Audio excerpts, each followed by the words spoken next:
नरसी भक्त की संपूर्ण कथा। परमात्मा ने कैसे बनाया नरसी सेठ से नरसी भक्त।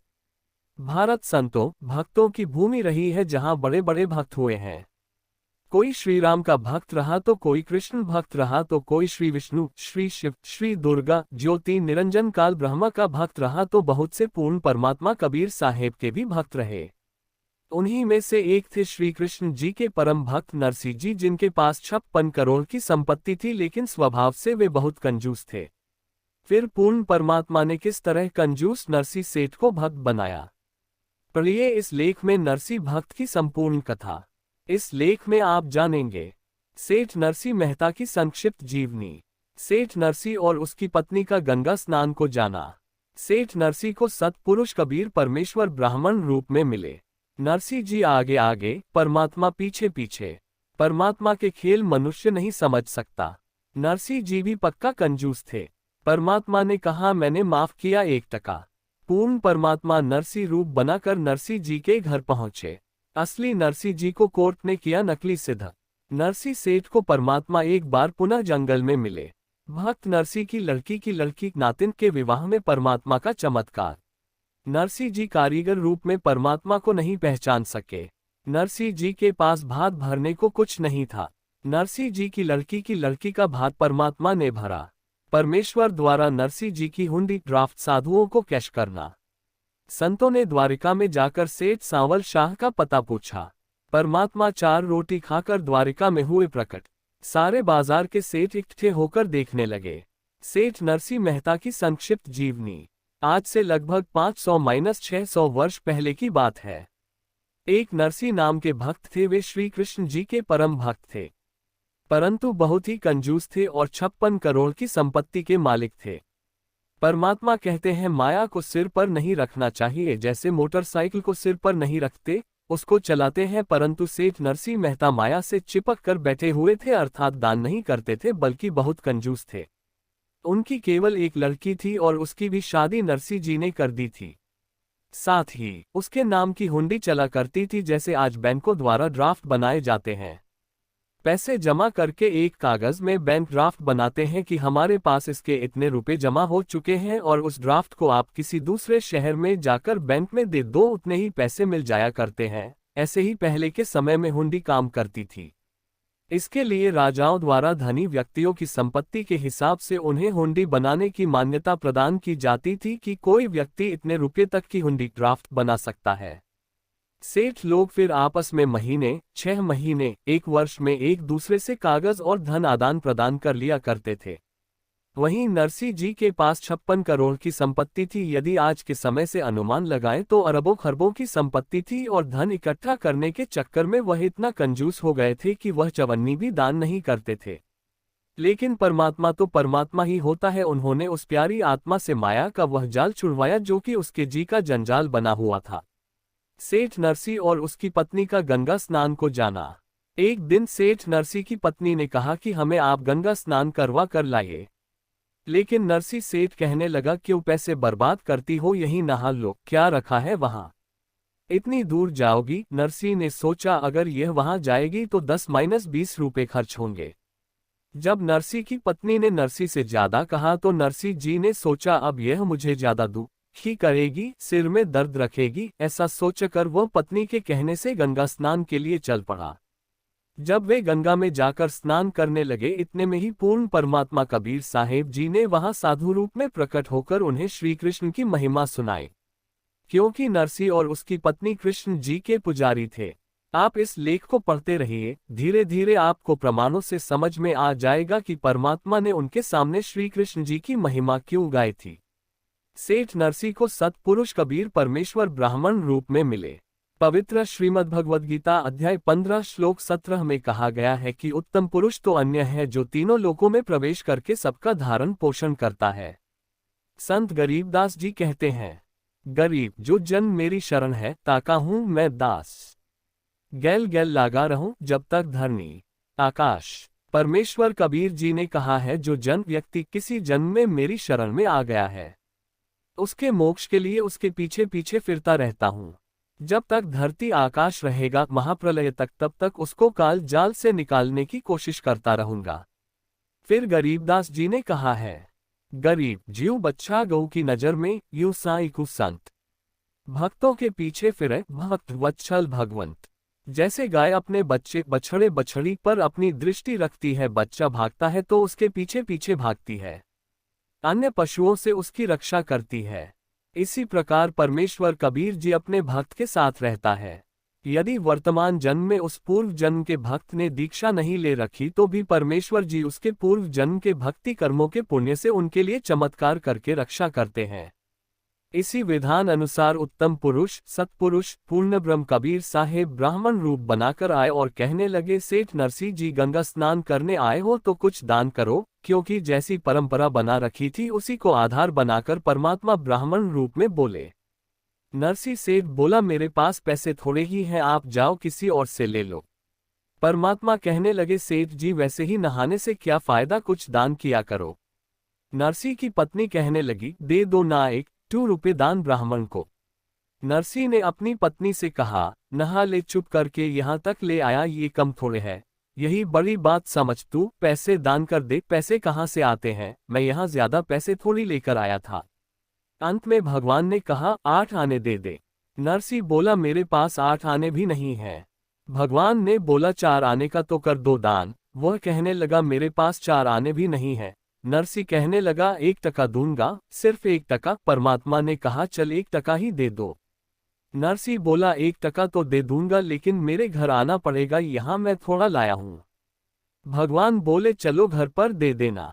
नरसिंह जी आगे आगे, परमात्मा पीछे पीछे।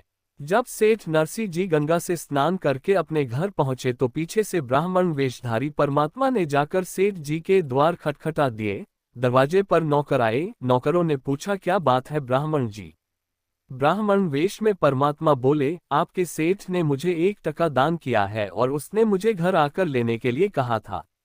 नौकर ने जाकर सेठ जी से बताया कि सेठ जी, एक ब्राह्मण आया है और कह रहा है कि आपने गंगा पर उन्हें 1 टका दान देने के लिए कहा था, वही लेने आया है। अब नरसिंह ने सोचा, ये तो बड़ा ही ढीठ है, मेरे पीछे पीछे आ गया। सेठ नरसिंह ने नौकर से कहा कि ब्राह्मण से जाकर बोल दो, आज सेठ जी थके हारे हैं, कल देंगे। नौकर ने आकर ब्राह्मण को संदेशा सुना दिया। ब्राह्मण वेशधारी परमात्मा बोले, कोई बात ना, आज विश्राम कर लेता हूं, कल लेकर ही यहां से जाऊंगा। परमात्मा के खेल मनुष्य नहीं समझ सकता। कबीर परमेश्वर जी ने कहा है कि ये सब खेल हमारे किए, हमसे मिले सो निश्चय जिए।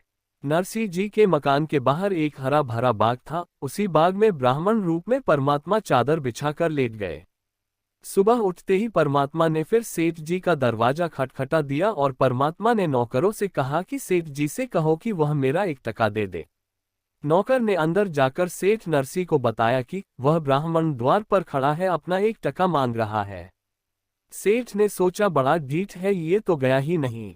नरसिंह जी भी पक्के कंजूस थे।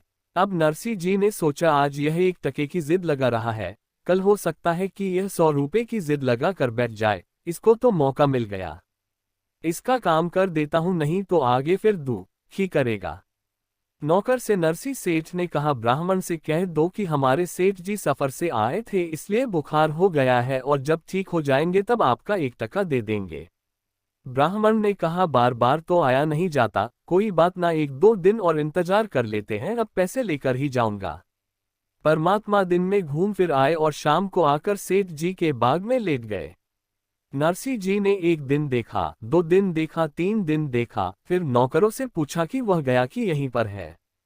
नौकर कहने लगे कि वह तो यहीं सामने बाग में बिस्तर लगाए बैठा है और कह रहा था कि बार बार तो आया नहीं जाता, अब लेकर ही जाऊंगा।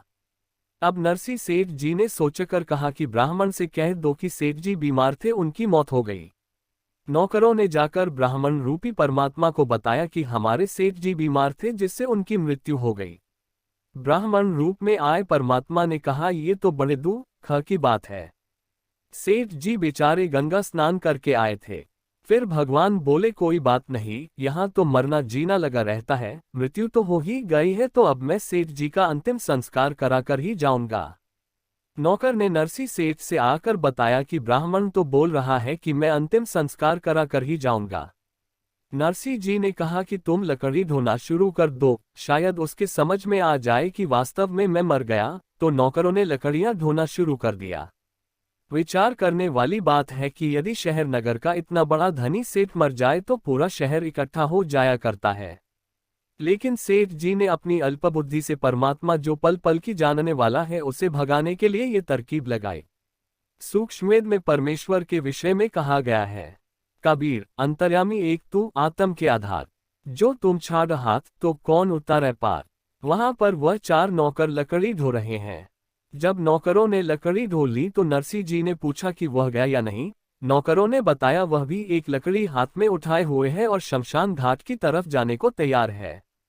अब नरसी जी कहने लगे, तुम मेरी नकली अर्थी जनाजा तैयार करो। उसमें सेठ जी लेट गए और जनाजे को लेकर चारों नौकर चल पड़े। सेठ नरसी जी ने नौकरों से बोला कि तुम लोग आग मत लगाना। सेठ जी को नौकरों ने चिता के ऊपर रख दिया। तब परमात्मा ने कंधे पर उठाई हुई लकड़ी को नीचे डाल दिया और सेठ जी से कहा कि आप तो 1 टके पर जान देने जा रहे हो। परमात्मा ने कहा कि मैंने माफ किया 1 टका। ब्राह्मण रूप में परमात्मा ने कहा, सेठ जी मैंने माफ कर दिया 1 टका, आपका दान अब हम नहीं लेंगे। और परमात्मा वहां से चले गए। तब नरसी सेठ ने नौकरों से सारी लकड़ियां उठवाईं। वह माया के चक्कर में इतना कंजूस हो गए थे कि बची कुची छोटी मोटी लकड़ियों को भी अपनी धोती के कपड़े में डालकर वापस घर ले आए। पूर्ण परमात्मा नरसी रूप बनाकर नरसी जी के घर पहुंचे। अगले दिन नरसी जी ने सोचा कि ब्राह्मण तो चला गया, आज मैं दूर तक घूम फिर कर आऊंगा। नरसी सेठ दूर तक जंगल में घूमने निकल गए। पीछे से पूर्ण ब्रह्म परमात्मा नरसी का रूप बनाकर आ गए और नौकरों से बोला कि वह ब्राह्मण मुझे कई दिनों से तंग कर रहा है, आज वह मेरा रूप बनाकर आ सकता है, उसको अंदर मत आने देना। यदि मेरा रूप बनाकर आए तो उससे कह देना कि चला जा, और नहीं माने तो उसकी पिटाई कर देना। अब सेठ जी का रूप बनाकर परमात्मा तो घर के अंदर प्रवेश कर गए। जब सेठ नरसी जी आधे घंटे बाद सैर सपाटा करके लौटे तो द्वार पर खड़े नौकर ने उन असली सेठ जी को कहा, वहीं खड़ा हो जा बहरूपिये। तू बहरूपिया है, हमारे सेठ जी को बहुत परेशान कर दिया तूने। अब पता चला हमारे सेठ जी सही कह रहे थे कि कहीं मेरा रूप बनाकर न आ जाए वह बहरूपिया, लेकिन तूने वही काम कर दिया। लेकिन सेठ जी नौकर के कहने से नहीं रुके और नौकर के बिल्कुल सामने आ गए। तो नौकर ने कहा, तूने सुना नहीं, और उन्होंने नरसी की तरफ लठ उठा लिया। नरसी जी कहने लगे, अरे यह क्या कर रहा है तू, मैं तेरा सेठ हूँ नरसी, ये तू मेरे से कैसे बात कर रहा है। नौकर बोला, हमारे सेठ जी तो अंदर पहुंच चुके हैं और उन्होंने हमें कह दिया है कि वह ब्राह्मण मेरा रूप बनाकर आए तो उसकी पिटाई कर देना। हमारे सेठ तो अंदर हैं, तू चला जा, नहीं तो पिट जाएगा। नरसी जी बोले, कैसी बात कर रहे हो, मैं तुम्हारा सेठ हूँ, मैं तुम्हें नौकरी से निकाल दूंगा। तब नौकर लठ उठाकर असली नरसी सेठ को मारने के लिए चले तो सेठ जी वहां से भाग गए। सेठ जी ने सोचा ये तो वाकई बात गड़बड़ हो गई, जरूर उस ब्राह्मण ने पहले आकर सबको अपने काबू में कर लिया, अब वह मेरी सारी संपत्ति हड़प कर लेगा। परमात्मा ने असली नरसी को कोर्ट ने किया नकली सिद्ध। तब नरसी सेठ ने थाने में रिपोर्ट की कि बहरूपिये ने मेरी सारी संपत्ति हड़प ली। कोर्ट ने उसी दिन नरसी सेठ की बही जब्त कर ली, ताकि यदि नकली नरसी है तो कहीं बही में कुछ गड़बड़ी ना कर दे, उसे कहीं पढ़ ना ले। अगले दिन पेशी लगी। कोर्ट में असली नरसी और नरसी रूपी परमात्मा खड़े हुए, परंतु दोनों की शक्ल एक सी थी। कोर्ट ने पहले शिकायतकर्ता असली नरसी जी की गवाही ली कि आप बताओ इस बही में क्या क्या लिखा है। वह 2-4 बातें बताकर चुप हो गए और कहने लगे, और तो मुझे याद नहीं। जज ने कहा, ठीक है। फिर जज ने नकली नरसी जी को बुलाया जो स्वयं भगवान थे। जज कहने लगा, इस बही में ऐसा कोई लेख बता दो जिससे प्रमाणित कर सके कि आप असली है। तो भगवान ने सब कुछ सुना दिया। इस कारण कोर्ट ने नकली को तो असली सिद्ध कर दिया और असली को नकली सिद्ध कर दिया।